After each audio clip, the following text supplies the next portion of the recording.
We build brands for humans, but the first judge of your next message is now an algorithm. Are you marketing to the machine before the customer? This week on Strategy Talks, I'm with Mark Schaefer. He's a best-selling author and business coach.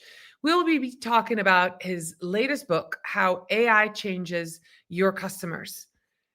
If you're ready, I'm ready. I'll be right back. This is Strategy Talks.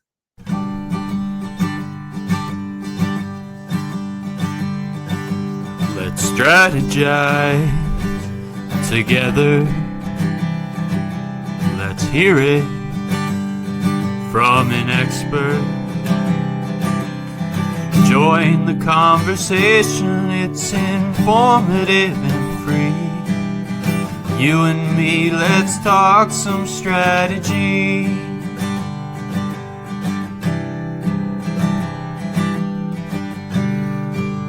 Here's your host, Morin-van.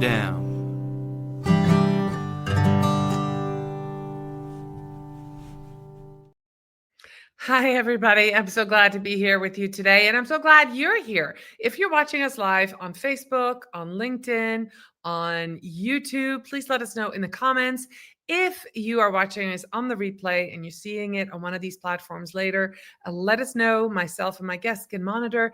And if you have questions, be happy to answer them.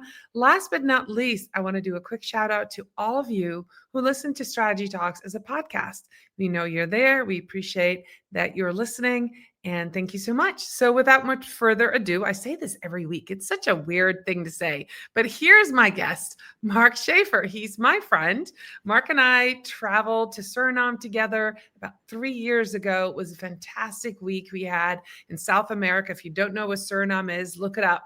It's an amazing experience. And I've just been wanting to have you on my show ever since then. I don't know why it just never happened, but you wrote this new book. And I was like, let's get into it. I'm ready to talk to you about this new book and about AI and all the stuff you found, Mark. Well, I'm delighted to be here. I'm just smiling, seeing your face and remembering our adventures in South America together. I know. That was so fun. Nice. Yeah. So, Mark, you wrote a book, How AI Changes Your Customers, with the subline, The Marketing Guide to Humanity's Next Chapter, right? When you wrote, when AI becomes your customer's brain, AI becomes your customer, it felt kind of like a shift. What led you to that conclusion? And how do you see it reshaping what's happening? How has it changed what we're doing in marketing? Well, first, let me take a step up the ladder, one rung, and tell you like where this book started. Sure. So, because it kind of plays into your question. Okay. I wasn't really intending to write this book. I was actually intending to take the summer off, but then I was part of a research project. They brought 300 futurists together to answer this impossible question. How will AI impact humanity or change humanity by 2035? And these futurists in the final report actually came to consensus on some things. And it was such an interesting report. I asked the sponsors if I could turn it into a book, and they agreed. And so that's sort of the genesis of the idea. And one of the big conclusions in the book comes down to decision making. And humans are beginning to trust AI more and more for making decisions, and not just small decisions, but even things like, what job should I take? Where should I go to college? Who should I marry? And I recently went on a trip to Paris, and I went to AI and I said, hey, I love history, I love art, I love nature. Plan this 5-day trip for me, including all the restaurants nearby I should go to. And I want to, give me the right transportation to get there at the right times. And it gave me like this perfect itinerary. There was no advertising. There was no brand content. AI created the whole, purchasing flow for me. Now, what I talk about in the book, and I've actually got a blog post I'm working on with this title, is that we're all in the diaper business now. And What? we're all in the diaper business now. And what I mean by that is, so I have a beautiful new grandson. He's an expert pooper. So he goes through a lot of diapers. Now, if you're selling diapers, you're not marketing to the end user. You're marketing to the decision makers. That's mom and dad. Now, increasingly, the decision maker in our world is AI.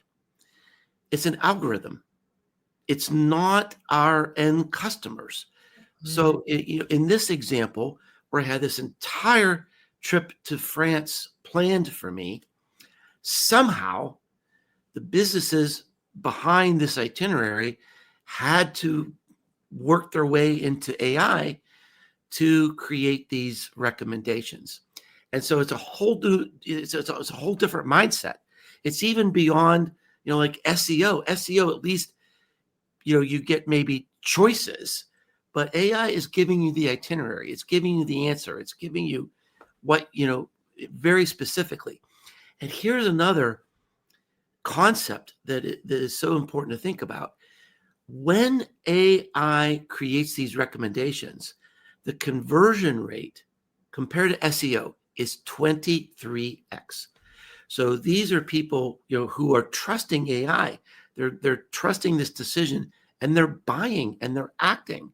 And so this is a really important idea for the marketing world today. Now, I want to ask you about trusting AI, right? Because,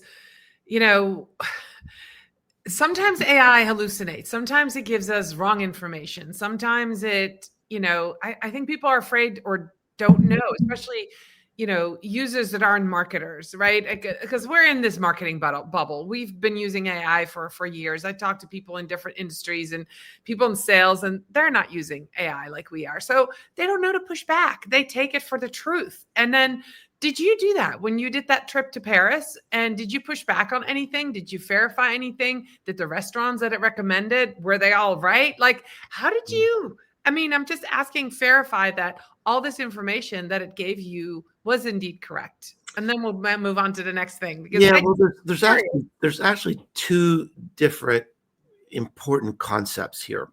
So to answer your last question, I followed the itinerary exactly, and it was outstanding. And in fact, one of the restaurants was so good, I went back to it twice. And now, so that's part of the answer. But here's another part of the answer. I have a friend that lives in Paris, and she's part of my marketing community. And she learned I was going to France. She said, "Oh, if you're going to Paris, you've got to go to this bakery because I know you're gluten-free and you just can't miss it." So I didn't follow the itinerary precisely because I also use recommendations from friends. So that we also have to think about, we can't overlook, Doreen, AI overrides. So look, if AI suggests something, I'm going to consider it. I'll probably do it. But when a friend tells you to do it, you definitely act on it. So word of mouth marketing, reputation, more important than ever. Brand, more important than ever, right? Here's the other part of the itinerary. Said, okay, I want to go to Paris for so many days, plan the trip, but I'm going to use Delta Airlines because that's my preferred brand, right? So we can't overlook basic marketing strategy. Yes, we need to sort of immerse ourselves in this AI world, but basic marketing strategy still works better than ever. It's more important than ever. Now, let's get into a little deeper this idea of trust. And it gets into an important chapter of the book about empathy. So, human beings are creating literally stronger and stronger emotional bonds to AI because it comes across as a empathetic being. It's not, I mean, it's an algorithm, it's an illusion of empathy, but increasingly that's good enough. And there is a bright side of this. It is helping people in positive ways. We hear a lot of the negative, scary stories about AI, but it's also helping in a lot of positive ways. And the end result is that now 8% of Gen Z claim they have a significant, meaningful relationship with an AI bot. Now, so it's become a trusted friend. And maybe it doesn't get it right all the time, but neither does a human being. So you've got this AI bot that never judges, never criticizes, never rolls their eyes, never, rolls over and falls asleep and goes to bed when you're upset about something. And so there's a positive side of this, there's a negative side of this, but it all sort of reinforces this idea that AI is becoming a much more important decision maker in people's lives. I think it's true. I mean, that's what's happening to me. I'm sure happening to you as a new grandfather. Just for an example, you're probably asking AI about developmental stuff. Your Sure. kid's grown up, and so I can totally see that. So let's talk about where we're entering a phase where marketing must appeal to algorithms before reaching people.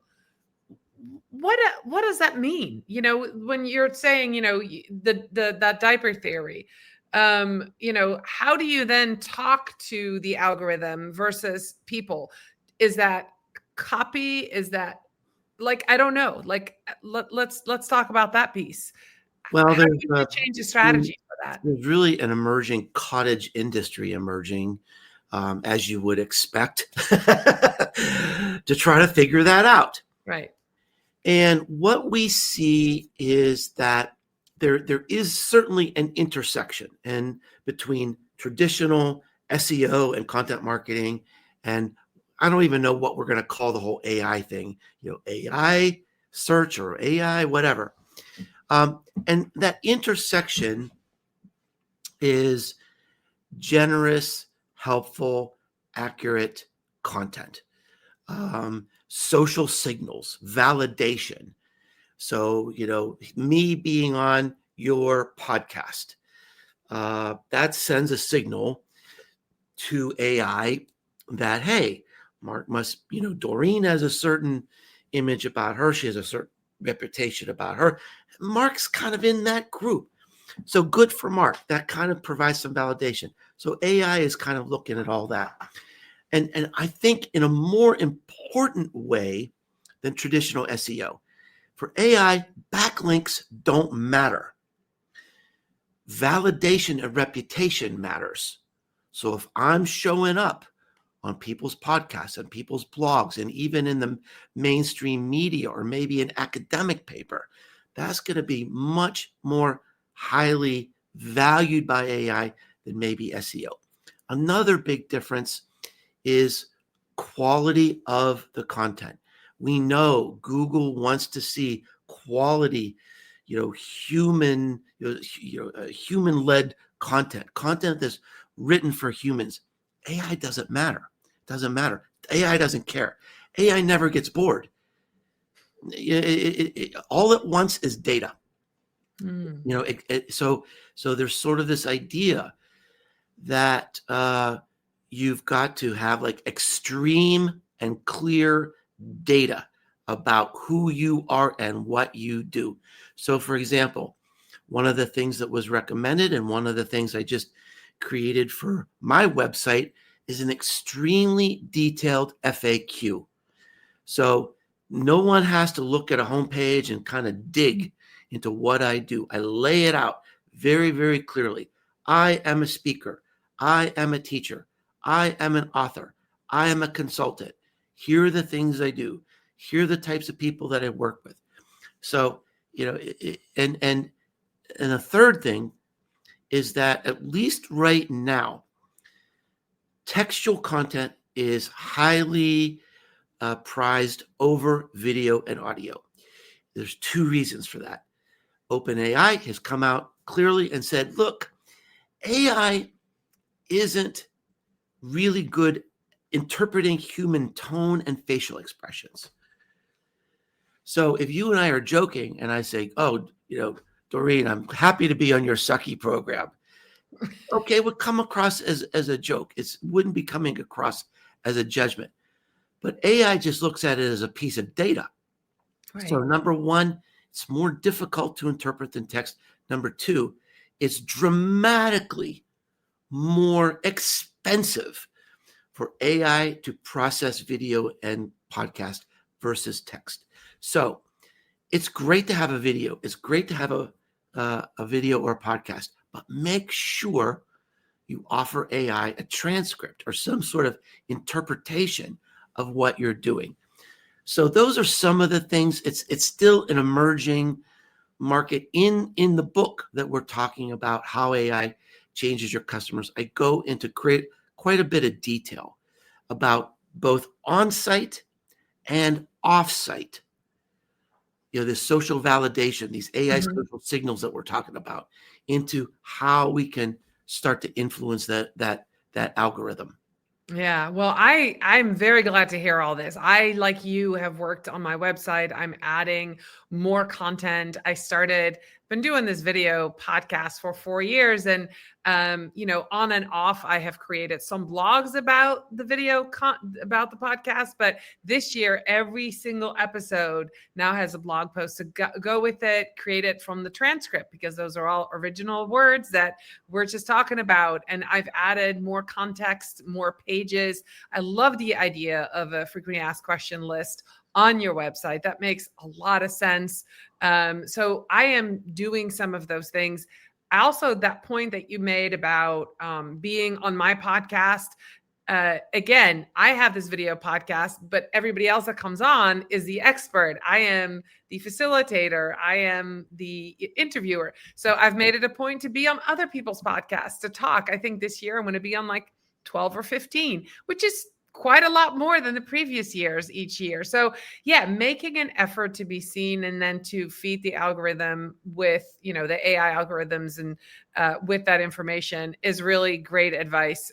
So I love that. I feel like talking to you, Mark, I'm on the right track. So if you're listening, if you're watching and you feel the same way, let us know in the comments. I would love to know if you are doing some of these things as well. So let's talk about, is there a way to reverse engineer like this SEO thing that we're doing, right? So it's going to be different. Like you talk about, giving it the FAQs and being seen.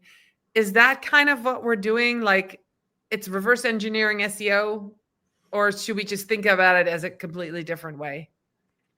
Well, I think it's just like we've got big companies like Ahrefs and SEMrush trying to unravel the Google algorithms. Those same companies and more are trying to do the same thing with AI. They're creating databases of millions and millions of queries, and you can see where AI is searching for these things, right? And so they're recording that, and they're trying to figure out, where are the big places they're getting this information.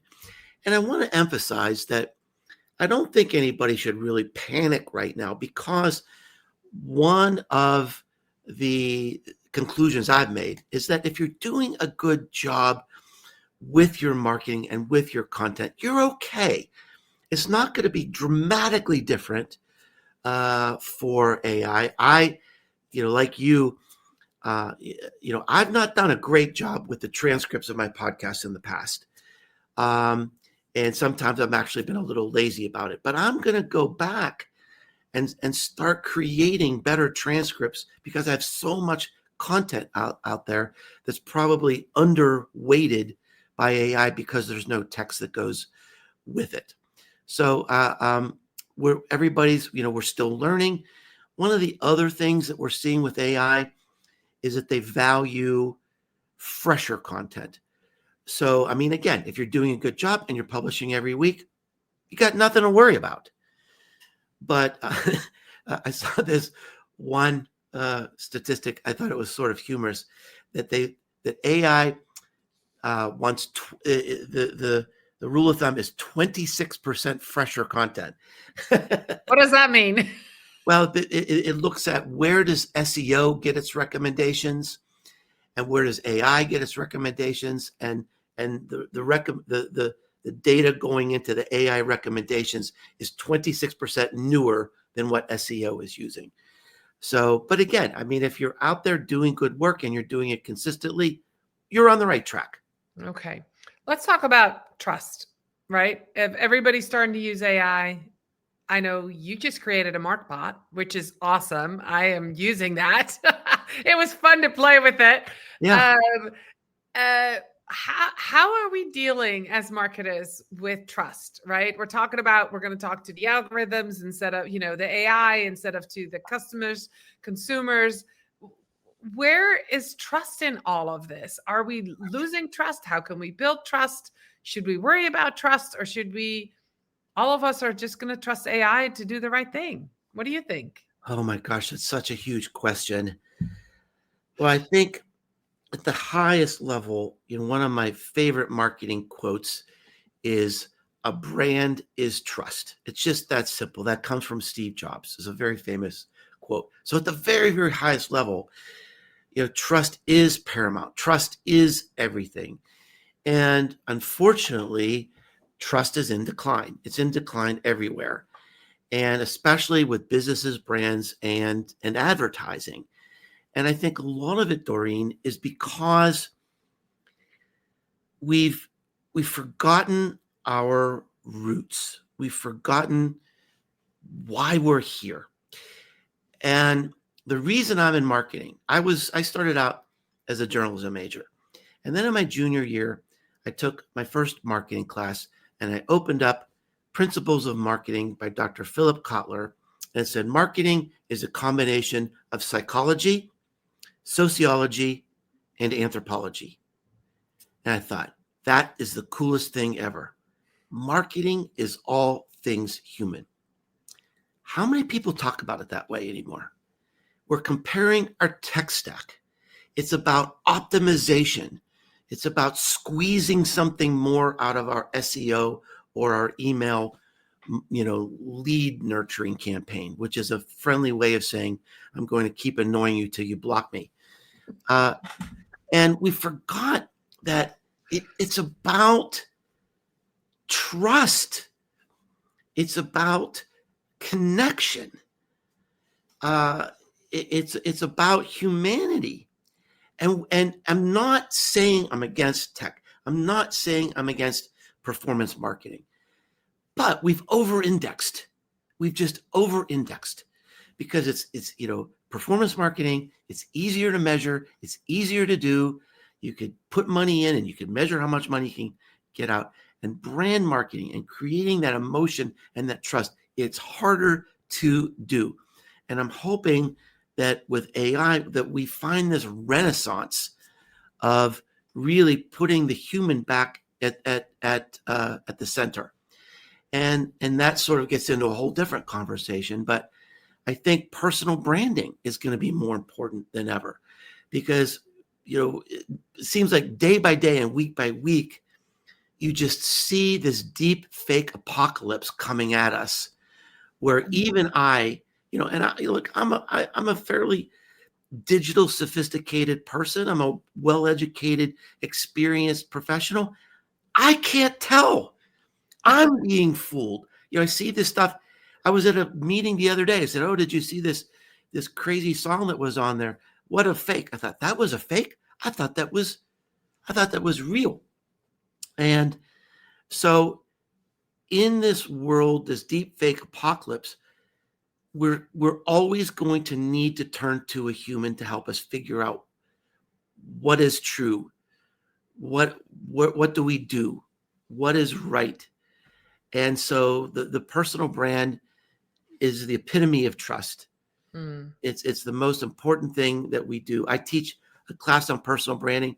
Doreen, this is the most important work I do. This is the last stand we have against AI.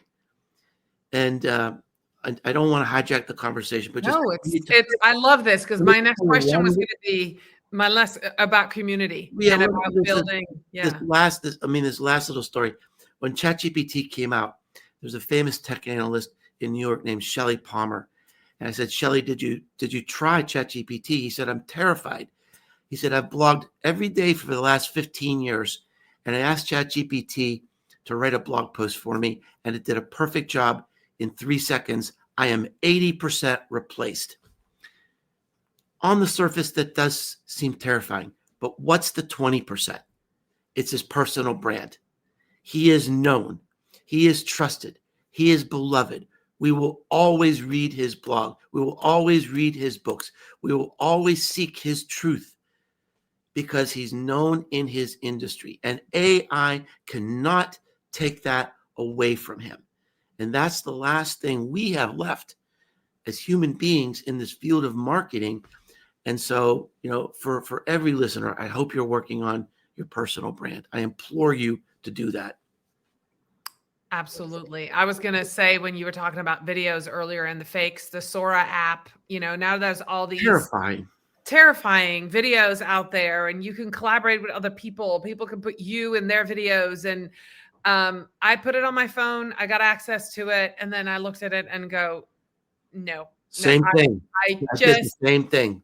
Don't want to go there. That was, no, I don't want to. And so that's why doing a video podcast like this and having real conversation with real people. And then I wanted to get to community. I know you have a community, you have a wonderful community. And if you're watching, if you're listening, if you're not connected with real humans, if you're working in your little silo at home or in your office, the best thing you can do is find communities of like-minded people, reach out, find mentors. A lot of the conversations that are most important are not happening in the view of everybody else. They're happening in communities. That's where people are building networks. That's where people are learning from each other. That's where people are experimenting, collaborating. And that's what I know to be true. And I know you have a wonderful community. I know a lot of people that are in your community, Mark. And I know that they,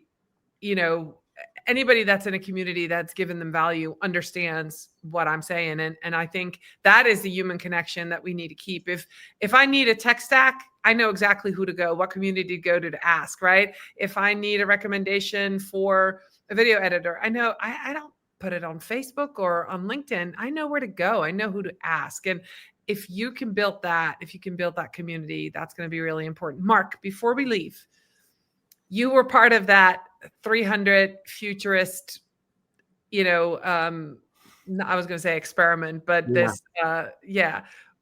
what do you see happening? 2035 is not that far away, 10 years, but AI has just come and just changed the way we think about marketing and how we market. What's happening in another 10 years? What do you see as a futurist? Because you do always think 10 steps ahead of everybody else. Well, two things. So first of all, the reason I wrote this book is because everybody's writing about AI, but they're writing about prompts and they're writing about tactics. No one's talking about the psychology. Human beings are literally being rewired. Their psychology is changing because of AI. So, number one, we need to get ahead of this as marketers. If humanity is being rewired, our customers are being rewired. And the success in marketing is knowing our customers better than anybody. We have got to get ahead of this. Number two, when I participated in this exercise, this study, it made me think about the word humanity. What really is humanity? And so when we talk about AI changing, we talked about personal brands. It talked about, how does it impact community? How does it impact, our SEO? But how does it impact humanity? What really is humanity? So think about, like, how did people define humanity 200 years ago? They would say, well, I need shelter, I need food, I don't want to die, and I need to keep having babies.